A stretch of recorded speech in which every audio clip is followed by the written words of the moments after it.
Hey everybody, this is a quick video in case you have a Panasonic TV with a model number TC-49FX700 and you need to do a hard reset to the factory default settings on it.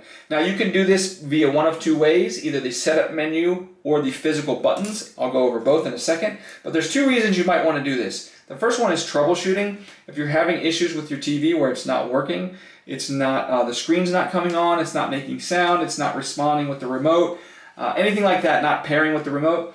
Or if you're just trying to get this TV set up as a brand new TV for whatever reason, you want to wipe everything off of it because you want to set it up on a new network or whatever.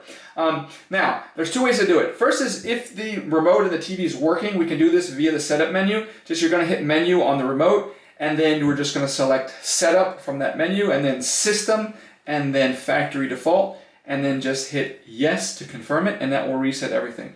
Now, if you need to do it with the physical buttons, we're just going to, the TV does need to be able to turn on because it needs to be on. We're going to come and find the volume down button on the TV and press and hold that button, and the menu button on the remote control just below the power button, and we're going to press and hold that button. So we're going to press and hold those two simultaneously. Volume down on the TV, menu button on the controller for at least 5 seconds. After those 5 seconds or more, we can just unplug the TV and release the buttons.